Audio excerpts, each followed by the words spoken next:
Salut les Tokuvors! Alors, contrairement à ce que j'ai dit dans ma review de l'épisode 20, c'est pas la dernière fois qu'on se voit parce qu'il se trouve que j'ai un peu oublié les épisodes d'Halloween et de Noël. Voilà.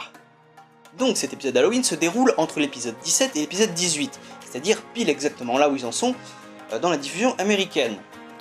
Donc pour eux c'est le présent, sauf que pour moi et pour nous en France, c'est un petit peu le passé, parce qu'étant donné qu'on a déjà la saison entière qui a été diffusée, on sait pas trop où, quand, quoi, comment mettre cet épisode. Mais bon, la diffusion américaine, elle, s'en fout, donc c'est entre épisode 17 et épisode 18. Alors je vais donner mes impressions tout de suite plutôt qu'à la fin, parce que c'est un épisode, on s'en fout, mais complet. Mais complet. Ça ne sert à rien. Il n'y a pas de développement de personnage, ni d'évolution, ni rien du tout. C'est lambda, basique, banal au possible. Mais l'épisode d'Halloween, l'épisode dont on se fout, mais complètement. Voilà. Donc vous avez mes impressions, il n'est pas mauvais, hein. C'est rigolo, c'est thème Halloween, ouais. C'est pas un mauvais épisode, mais on s'en fout, il n'y a rien, on s'en fout, ça sert à rien. Donc je vais juste raconter l'épisode, voilà, ça sert à rien. Alors l'épisode commence bien évidemment par les Rangers qui sont déguisés, hein, Halloween, et on remarque que Preston est déguisé en homme des cavernes. Quand on sait que son frère Yoshisu Darzo la saison précédente a joué un homme des cavernes, je pense qu'il y a un petit micmac clin d'œil.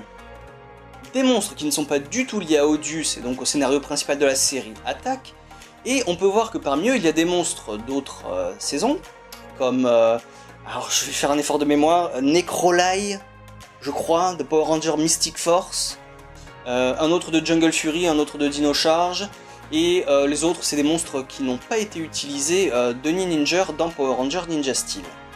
Dans ce groupe de monstres, il y en a un peu spécial qui s'appelle Versix et qui va échanger les esprits des monstres avec des rangers. C'est-à-dire que les esprits des rangers se retrouvent dans les monstres, les esprits des monstres se retrouvent dans le corps des rangers. Et c'est là que des policiers de la cour galactique d'Halloween,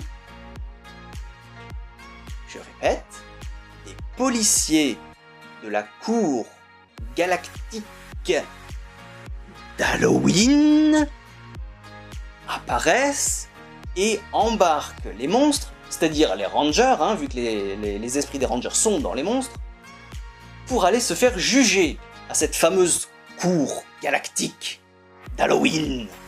Mais Monstre Brody et Monstre Sarah arrivent à s'échapper et vont demander de l'aide à Mick, qui leur dit que apparemment si on se fait choper par cette cour, on a très peu de chances d'en revenir. Donc cette fameuse cour, elle est composée de 3 juges citrouilles,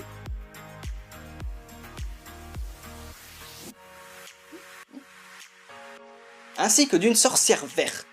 D'ailleurs, petit trivia, F. Gordon est la femme dans la vraie vie de Dane, hein, le père de Levi et Brody, le plus grand ninja du monde, mais elle a aussi incarné, elle était sous le costume de Keeper, le gardien dans Power Ranger Dino Charge. Voilà, petit trivia sympa. Alors en fait, une petite moitié de l'épisode, ça va être un clip show, des clips shows, mais d'extraits qu'on n'a pas vus dans la série. C'est-à-dire que vu que les monstres sont composés de différents monstres de différentes saisons, en fait, les monstres, pour se défendre, et pour accuser les Power Rangers qui sont dans leur corps, vont mentir et inventer des histoires. Sauf que ces histoires-là, on va les voir, et ce sont des clips de Ninja qui n'ont pas été utilisés dans Power Ranger. Voilà. Donc la sorcière leur présente une espèce de jauge de crime, et une fois arrivés à 10, les monstres seront vaporisés, détruits, éliminés, tout ce que vous voulez. Voilà. Donc, de faux clip show en faux clip show, la jauge arrive à 10, mais ils sont sauvés in extremis par Versix, qui est en fait Mick, hein, puisque Mick a le pouvoir de se transformer en ce qu'il veut. Donc il va faire un faux témoignage pour sauver les Power Rangers. Donc ça marche, hein, les 3 juges citrouilles acceptent son témoignage, donc les Power Rangers sont sauvés, et la sorcière annule le sort, donc les Power Rangers sont de retour dans leur corps, et les monstres dans les leurs.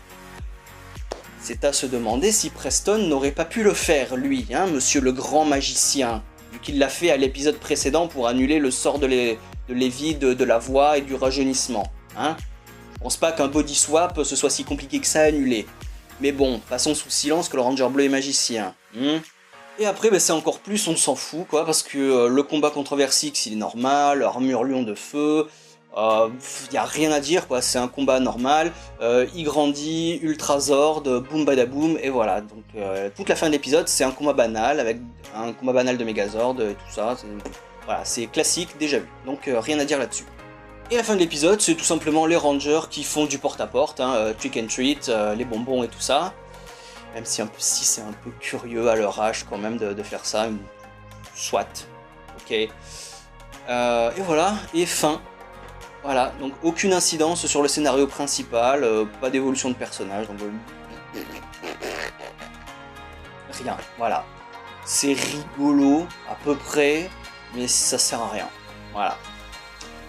Donc, me semble-t-il que en France, l'épisode va être diffusé le 31 sur Gulli et sur Canal J, donc vous verrez ça le 31 si vous ne pouvez pas le voir avant. Voilà, donc c'est tout ce que j'ai à dire, donc je vous donne rendez-vous à Noël. Pour cette fois, ce sera vraiment le dernier épisode de Ninja Steel. Voilà, allez, à Noël, ciao.